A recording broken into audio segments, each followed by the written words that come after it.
over. Do you want to do video, Tim? You're not on video. Sorry. No, no, no. Yeah. That's okay. There you are. Hey, hi. Hey, and so we are in a different room today at Columbia. There's Maritza. Hi, Marisa. And Hi, how you've are also you? met Darren, Hello. right? And we also have one of the workshop participants. This is Michael. Michael, yes. Pleasure. He's going to be running some of the video, and he and Darren are responsible for posting all of those talking head interview moments from the different participants. So that's been really Yes, I've just been having a look at helpful. those. That's great. Oh, good, good, good. Yeah, yeah. I particularly like the bits where people are saying, so do I repeat the question or do I just, Yeah. I can edit out those. All right. So we are in what's called the resource room in the art and design department, and it's a new facility that was just created, and primarily it's for students to come and do their work and to meet. There's a screening room over there and a really kind of broad area with computers and all kinds of resources that is intended to inspire our work. Okay, we have about maybe 10 families. I have approached about 10 families, and I know from the 10, we'll probably lose a few. So far, I think about 5 families have already confirmed. Some of the kids are as young as 3, Okay. and the oldest is 13. We have a couple of grandparents. I have stressed with the parents that it will be nice to get the perspective from a grandparent also. So we have 2 grandparents that are coming with 2 of the families, 2 different families. When I was explaining the project to them, I had to be a little bit more concrete. Some of them had a difficult time, and I thought the idea of the time capsule was a great idea, so I explained that perhaps within the workshop we might do something like that. Or basically, one of the things that I wanted to make sure that we got out of the workshop, because it's something that comes up a lot in our program, is how the kids the parents and the adults can pass on some kind of way traditions, histories, games to their kids, because one thing that is very interesting, when we opened 5 years ago, most of our parents were first generation. So the kids were, most of the kids spoke only Spanish, and they were at home, most of them, it was stay-at-home moms, and the kids knew very well the culture in which the parents grew up. But 5 years later, that is changing.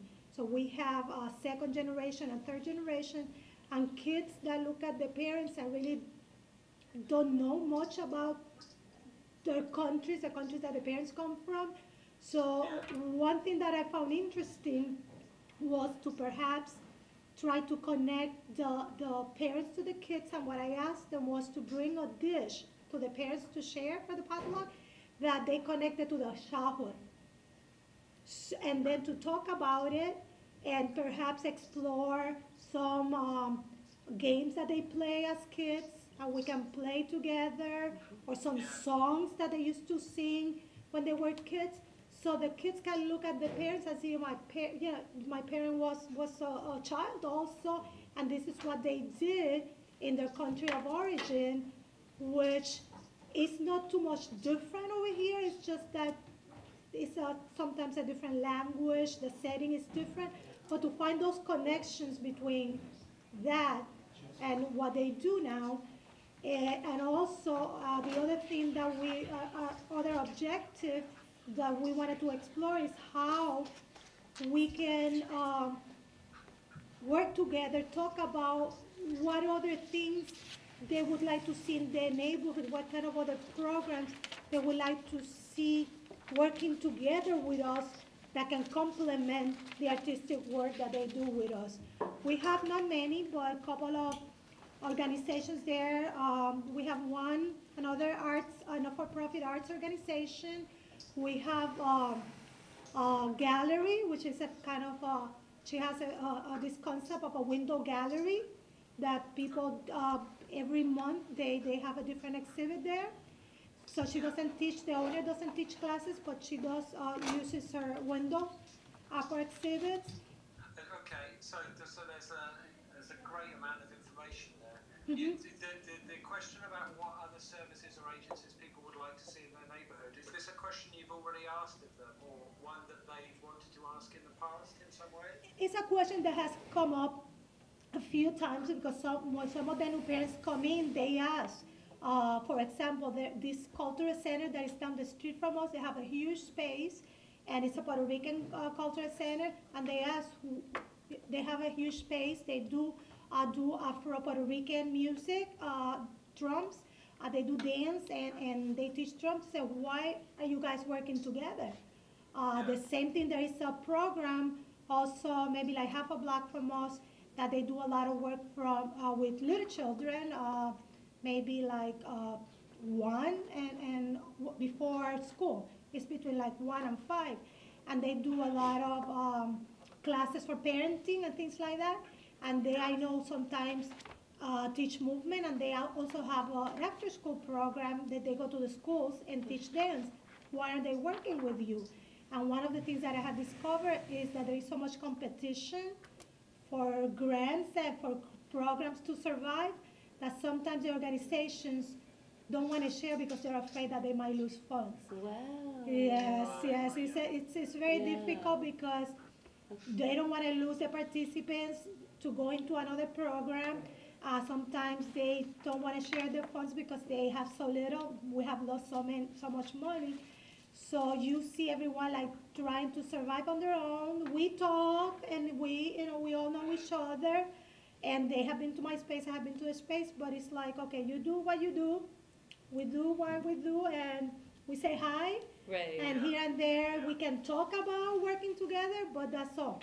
Wow. We talk, Yeah. but it doesn't go anywhere. Yeah, this sounds quite familiar actually. We've had certain parts of London where there's been a similar thing.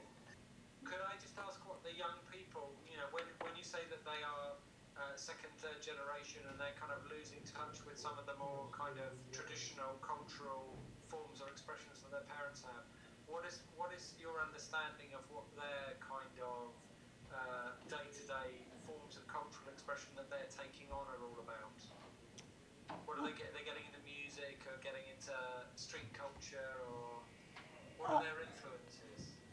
Food, definitely, that they haven't lost that connection. Another thing that I've noticed, music, I will say most of these young parents listen to a lot of hip hop music more than anything, not that much Latin music. However, when we teach the kids, like right now we're working on a recital, we're using a few Spanish songs, and I wrote an adaptation of a very old musical, but we did a Latino adaptation to it. I don't know, are you familiar with Babes in Toyland? Babes in Toyland? Yeah. Yeah, well, I'm familiar with the name. Yes, it's a very old musical that I think it was 1930s, the first one. And what I did for the recital is, in the story, is the nursery rhyme characters. It's two worlds, nursery rhyme characters and Toyland characters. And two of the nursery rhyme characters get married.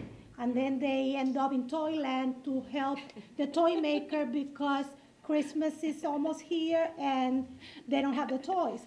So I was exploring different ideas for the recital, and somebody presented that to me, and I said, well, I like it, but I want to make sure that there is a Latino connection here, so I changed the story. So in the story, we have a couple of characters from our culture. From Mexico, we have La Llorona, who introduces the story. And then instead of two people getting married, we have a quinceañero. So it's make-believe land. We changed the name. We call it La Telenovela de Wonderland because it's more like a soap opera, the story, like a Latino soap opera. And I see the parents very excited that this story that the kids are going to dance and they're going to perform, it has some of those traditions, these characters that might not be real characters, but mythical characters, if you can call them that. And they love the idea that the kids are going. Some of the numbers are in Spanish, so even though they don't really practice much of the traditions of their culture. They really, really are very happy to see their kids performing in something that looks Latino, has Latino flavor to it. So they really like it, and they think that they want the kids to have those experiences, even though maybe they did not get that many of that, or they lost it in the way as they were growing up. Yeah. When is the recital? December 11th. Okay. Okay. I'm just taking notes here. I mean, I think this is something that certainly in terms of what Motiroti has done in the past, a lot of it has been about kind of culture mashups in one way or another, finding ways to get a kind of innovative new take, or to bring something to light about people's understanding of what a culture is, and to try and find a way to spin it in public to open up new conversations about it. I'm wondering whether your parents might be ones that we could perhaps get them to think about certain aspects of their traditional culture and what's unexpected about it, that might surprise the children in some way in advance of our visit, so that almost like we could set them a task or something. If Ali was here, I think he'd be probably thinking about different ways to look at Latino culture that might be less expected, perhaps that the children might associate less with their parents, and more with sort of different ways, different unexpected sides of it. We did a street parade some years ago which had Pakistani bagpipe players and so on. So being able to find things in the culture that are very unexpected, I think, is something that we're quite comfortable and very interested in working within. We've seen quite a lot of benefits for how it sort of shakes things up and makes people understand that no cultures are static, and there's a lot of different things you can find within them that are revitalising and important. Amy and I spoke a bit yesterday as well about sort of maybe designing some kind of games, or looking at the history of some of the children's games and transplanting them into kind of new or contemporary contexts, so that we might sort of design some playful new forms of games that can happen between parents and children in new ways, that can be perhaps less about doing something that's solid enough for people want to continue playing afterwards, but more about saying, look, play is a very free-form thing, and we can use it to have different forms of dialogue between generations. And to do something like that, I think it would be really powerful and useful to perhaps ask those students who've got children to bring those down as well, and mix the group up even further, so we've got more ingredients to put in the pot. Which was my concern, because when the parents bring the kids, they just sit there. We are the type of performing arts program that we don't have a wall between the parents and the kids.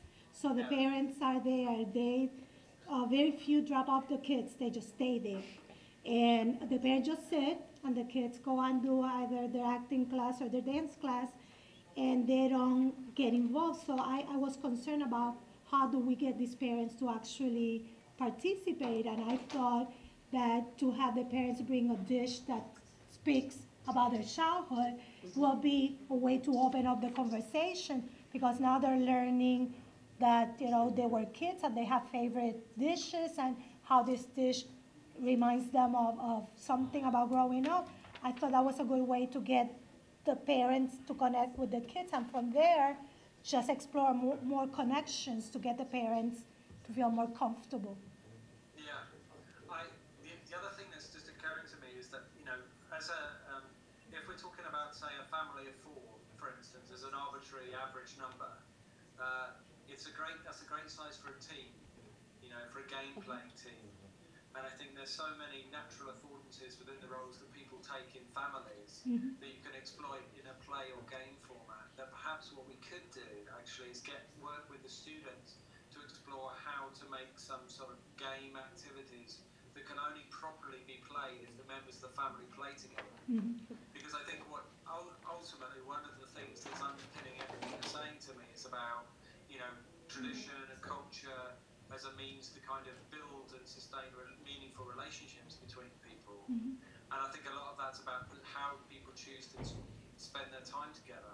And given that there are all these different bits of kind of secret information that every member of a family has about their position in the family, about their culture, that if you were to put those families into some kind of gameplay format, which require, you know, and the game reaches a point where only the youngest person has to be in charge because they're the only person with the answers to this particular bit of a game, then it quite healthily throws up the traditional hierarchies that people normally use, but also brings that family closer together through mutual respect for each other's unique bits of knowledge that they've got about the culture that they live in.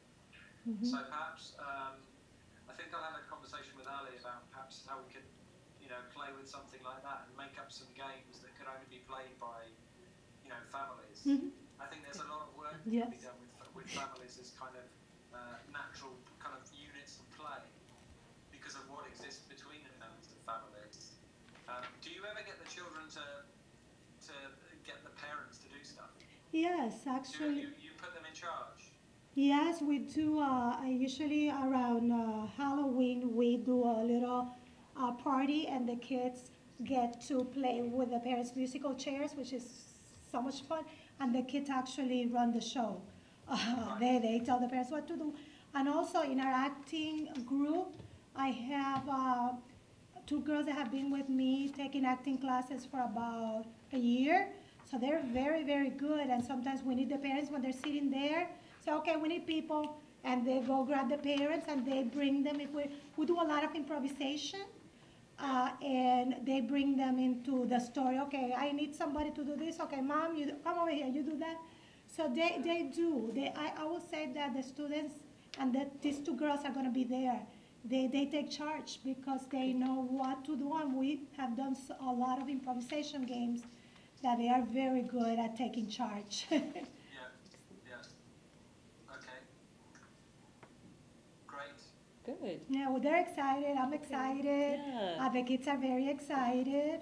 Yeah, And when you tell them they're coming from England, for them it's like, is there any way we could get these guys down from those other agencies who you mentioned? You know, well, the drumming. the artist, the one that has the window gallery, actually she's in England right now. She is, yes, she has an exhibit in England. I gave them your information. I don't know if she's going to try to contact you by email, but she's over there now. She wants to come. The other organization that works a lot with preschoolers, they're like interested, but at the same time a little like apprehensive.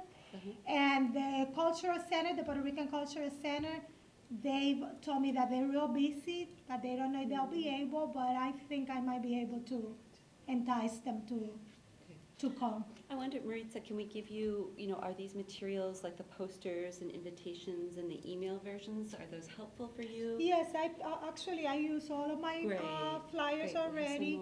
I think some more visual will be real nice to pass it Yeah, out. and I think it's especially important for it to come from you versus if I were to send it to them, then I would be like an unknown, like who are you, why are you sending me this? So it's really good, I think, that you are giving that very personal kind of extension. So thank you for that.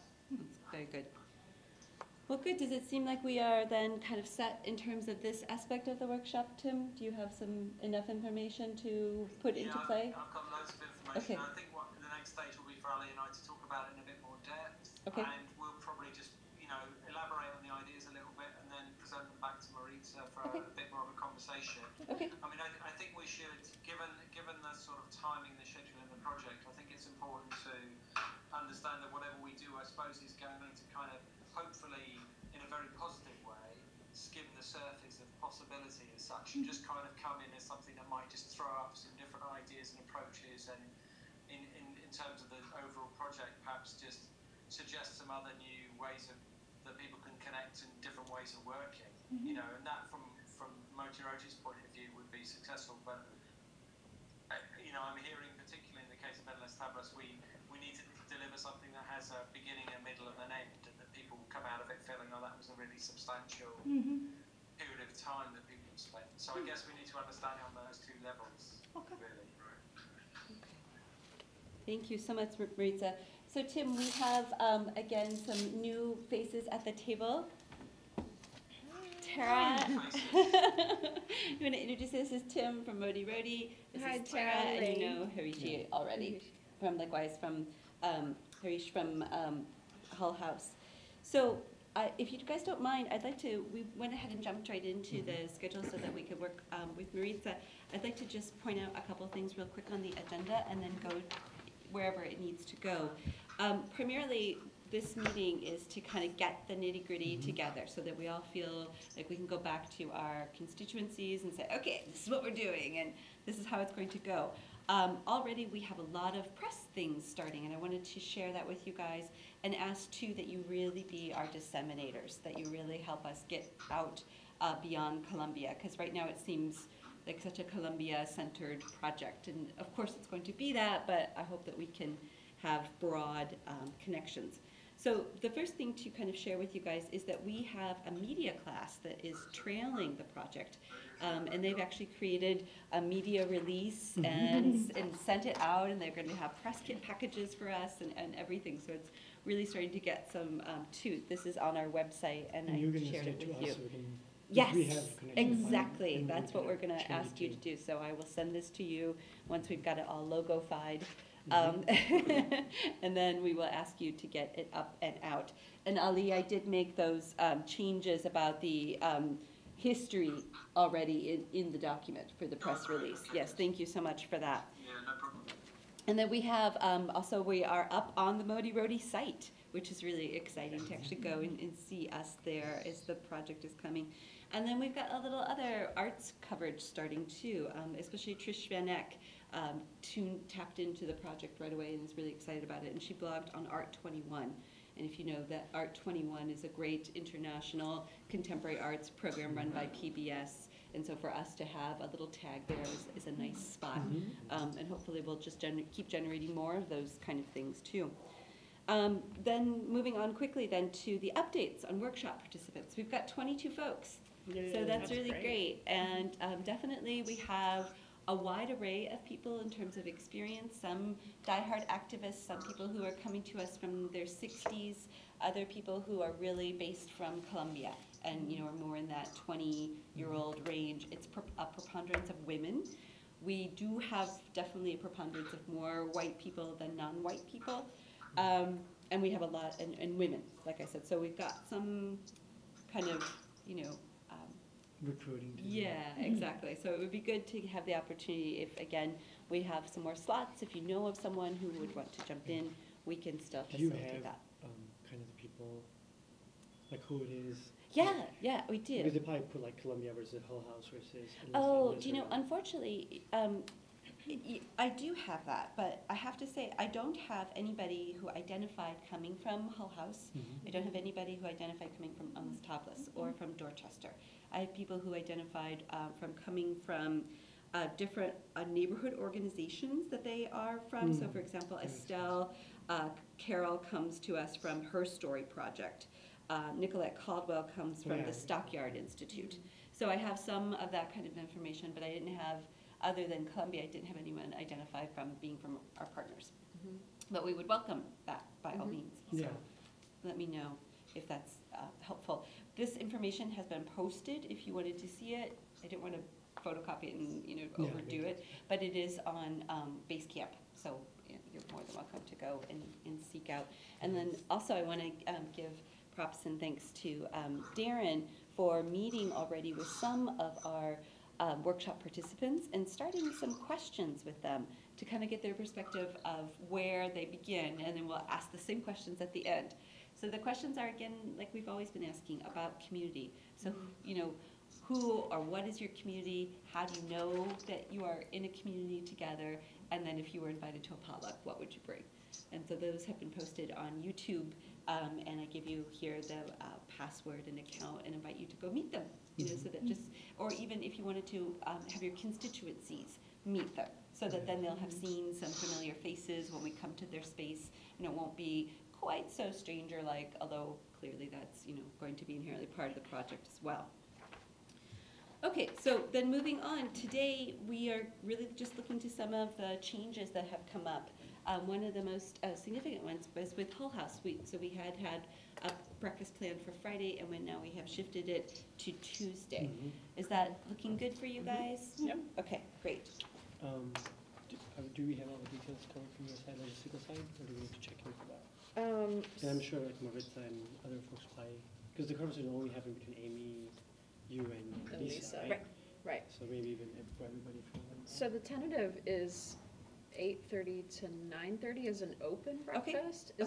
Is that? Yes. I'm asking. No, that's fine if that works for And you then, guys. but I didn't know how much time you sort of needed to meet with the group.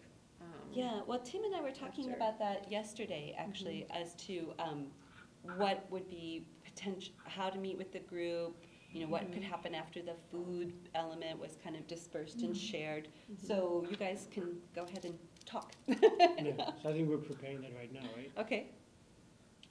Tim?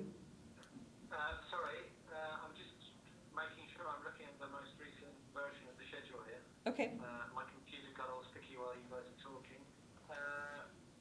So what's the question again, guys? So we are looking to kind of talk about the breakfast on Tuesday, November 15th. If you have the agenda handy, it's got it on there. Okay, good. So we just wanted to, I think, have a moment for you to be able to talk with the Hull House people as to what this breakfast would consist of, what kind of activities or engagement that you'd like to have.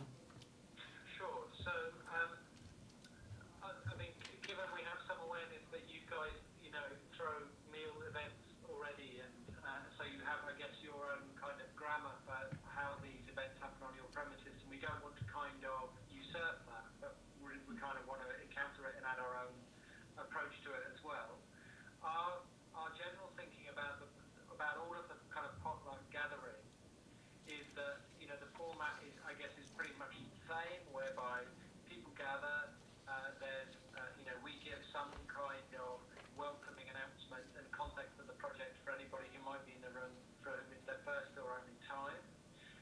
We then would invite those who've brought dishes to talk about the dish that they brought and the background to their dish and the story of themselves and how this dish came together, which Ali tends to facilitate for us. We also tend to quite often have a space on one side where we do individual filming or documentary with people as they arrive, which we don't have to worry about too much in production terms. It's quite a quick kind of handheld thing.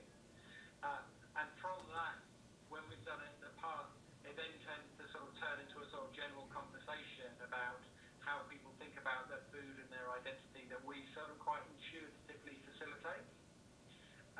For the purpose of this week, however, I think we're going to put more structure on that bit, whereby after the sort of introduction, I guess we would then come back in and sort of talk about the aims of the potluck as a resident exploring, how the diversity of the city can be harnessed for, open community benefit. And we would ask people to kind of gather in groups to talk about what their responses were to those questions. And we'd ask people to kind of make some kind of documentation of what their responses were. So when it says here in the schedule that there's people from the Ethnic Studies Department at UIC and the immigration activists from around the city, I'm assuming that those guys might be people who we only see at this point in the week. So from the point of view of the project, it's a great opportunity for us to kind of capture their voices and make the students